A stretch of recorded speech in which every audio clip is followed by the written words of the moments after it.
በያላችሁበት ሰላማችሁ ብዛ ቻናል ቤተሰቦች እንደምን አላችሁ? በዚህ ሰዓት ሁለት መረጃዎችን ወደ እናንተ አደርሳለሁ። የመጀመሪያው መረጃ እጅግ ያሳዛኝ መረጃ ነው።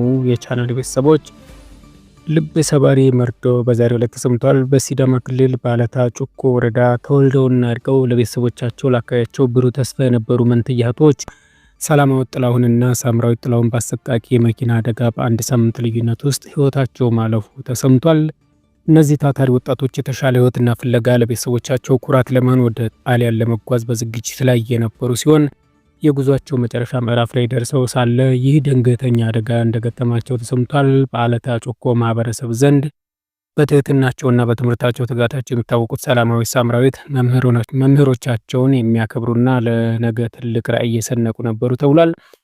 ወደ አዲስ አበባ የተጓዙት ለጉዟቸው የሚያስፈልጉ የመጨረሻ ሂደቶችን ለመጨረስ ሲሆን አሰቃቂ መኪና አደጋም ህይወታቸውን አጥተዋል። ህመማቸውም ሆነ ሞታቸው አልተለያየም። አንደኛዋ እህት አርፋ በሳምንቱ ሌላኛዋ መከተሏ በሁሉም ዘንድ ከባድ ሐዘን ፈጥሯል። በቅርበት የሚያውቋቸው መምህሮቻቸውም በትምህርታቸው ትጉና በስነ ምግባራቸው ለብዙዎች አርአያ የነበሩ ለሀገር መፍትሄ ይሆናሉ ብለን ተስፋ የጣልንባቸው እንቁዎች ነበሩ በማለት በከፍተኛ ሐዘን ውስጥ እንደሚገኙ ገልጸዋል። ወደ ቀጣዩ መረጃ ይሳልፍ። ኢትዮጵያ ብሔራዊ ምርጫ ቦርድ በአማራና ትግራይ ክልሎች ይገባኛል ጥያቄ የሚነሳባቸው አካባቢዎች በተመለከተ በዛሬው ዕለት ውሳኔ ያወጥቷል።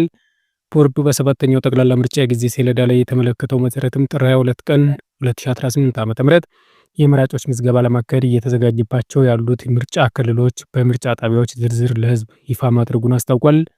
ይህንኑ ቦርዱ ያወጣውን የምርጫ ክልሎች ጣቢያዎች ዝርዝር ተከትሎ ጥር 25 ቀን 2018 ዓ.ም የፌዴሬሽን ምክር ቤት ለቦርዱ በጻፈው ደብዳቤ በትግራይና አማራ ክልላዊ መንግስት መካከል አከራካሪ ሆነው የቆዩት 5 ምርጫ ክልሎች የይገባኛል ጥያቄው እስከሚፈታ ድረስ ውሳኔ አስተላልፏል።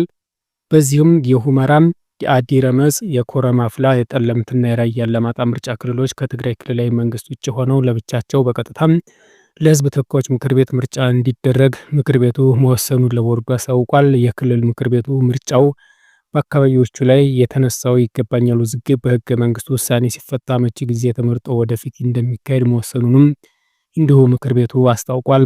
በመሆኑም ቦርዱ በፌዴሬሽን ምክር ቤት ውሳኔ መሰረት የሰባተኛው ጠቅላላ ምርጫ ከላይ በተጠቀሰው አግባብ ለመፈጸም የሚያስችለውን ህግና ስርዓት በመጠበቅ ተግባራዊ የሚያደርግ መሆኑን አስታውቋል። የቻናል ቤተሰቦች ለሰዓቱ ነበረኝ አጭር መረጃ ይመስል ነበር። ከቆይታ በኋላ በሌላ መረጃ እስከምንገናኝ መልካም ጊዜ ይሁንላችሁ።